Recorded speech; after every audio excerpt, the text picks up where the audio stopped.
I'm Russell Koropkin.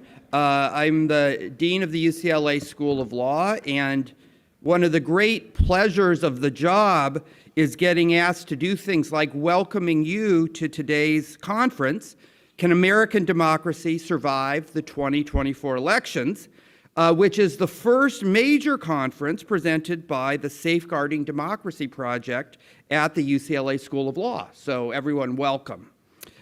Before we continue, I want to acknowledge that UCLA law sits on the traditional, ancestral, and unceded territory of the Gabrielino Tongva peoples.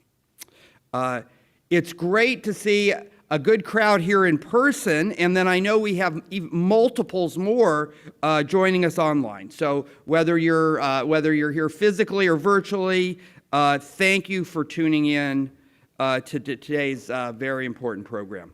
As the title of the conference suggests, we're going to be engaging in a topic today that's far from just a purely academic one.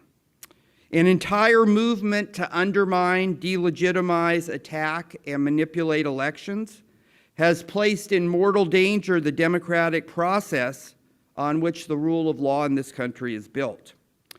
Today's conference is really a call to action. Before the end of the day, we'll engage the questions of how the media, technology, norms, and law can and must be brought to bear to guarantee the maintenance of our system of government. It's an issue that affects every single one of us, regardless of our background or political affiliation. To address these critical issues, today we brought together academics, lawyers, and leaders from all points of the ideological spectrum. So as I said, this is the first full in-person conference hosted by the Safeguarding Democracy Project. At the law school, we are very proud to be the home of this endeavor, which Professor Rick Hasen, one of the nation's leading election law experts, established when he joined our faculty last July.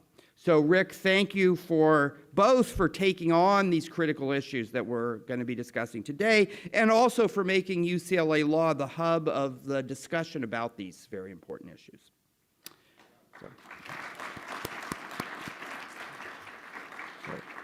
I'm certain that no one in the audience or tuning in today needs an introduction of Rick. You all know who he is, but I just want to brag really briefly that not only is Rick one of our most distinguished faculty members, he's also one of our most distinguished alumni of the UCLA School of Law. So we're very proud of Rick for two completely different reasons. So with that, I'm going to turn over the podium to Rick to enjoy what I'm sure is going to be a productive engagement with the top thinkers on this important subject. So once again, thank you for joining us today, and enjoy the sessions.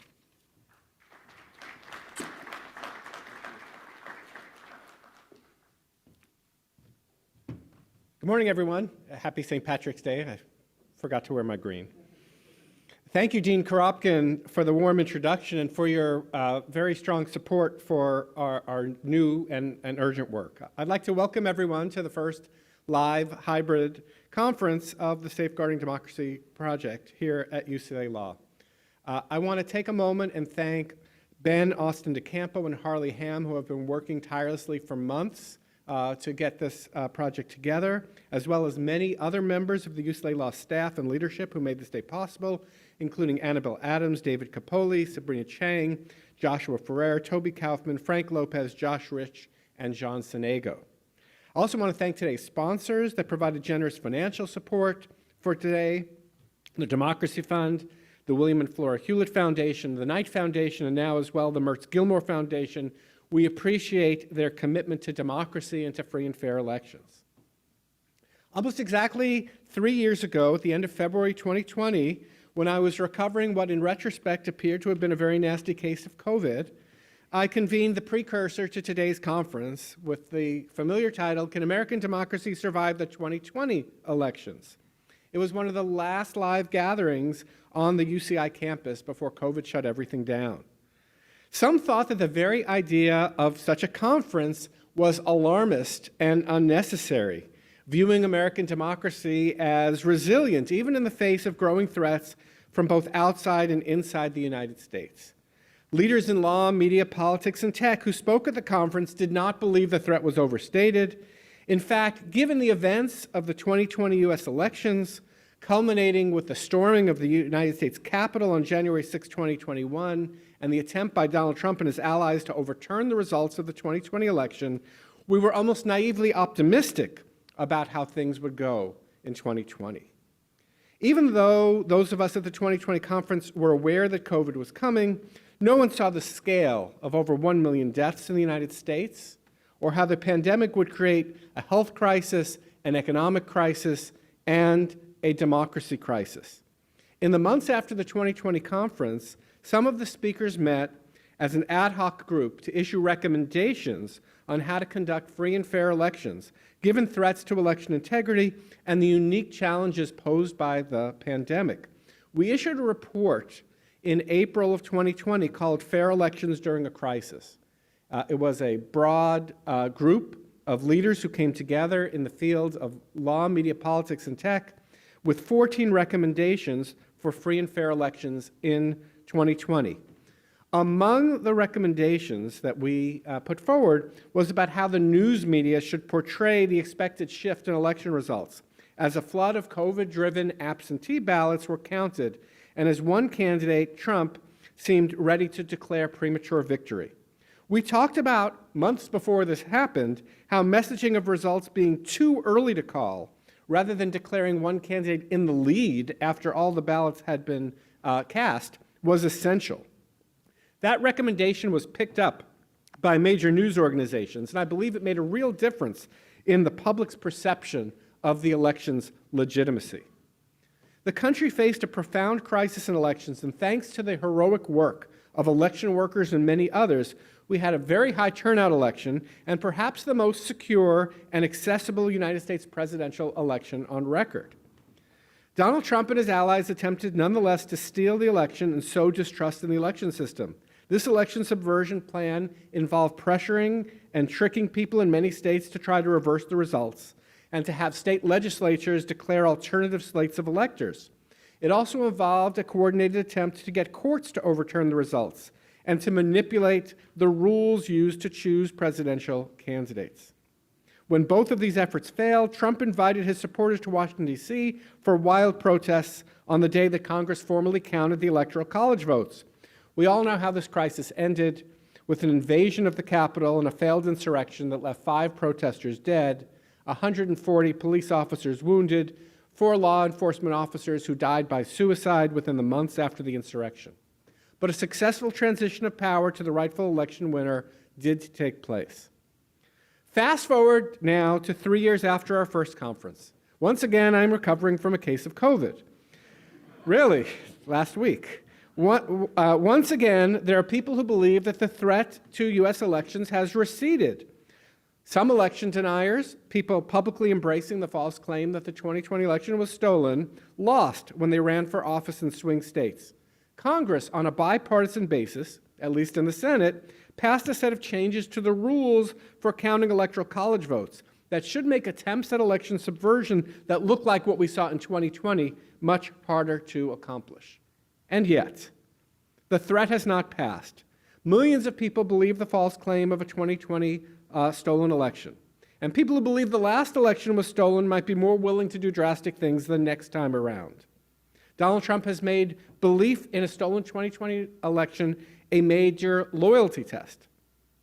Even while Trump faces possible indictment in both state and federal court for his 2020 election-related activities, he's a declared candidate for president in 2024 and right now leading in the polls in the Republican for the Republican nomination. Election deniers won office in non-swing states, and many are in Congress. Local election officials have shared voting machine code with conspiracy theorists, and some local election boards have tried to require the hand count of ballots or refuse to certify election results.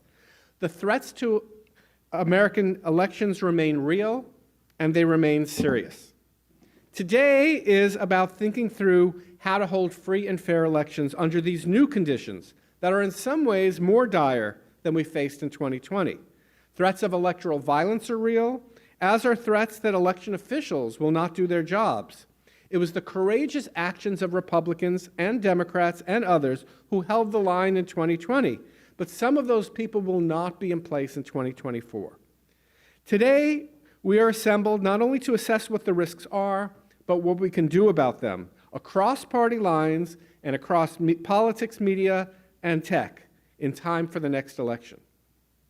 I appreciate the tremendous efforts of our speakers to come together for this event today. We've assembled a diverse, interdisciplinary, and thoughtful group of panelists, both from academia and from the real world, to address these key questions facing our democracy. It'll be a real treat to listen to them.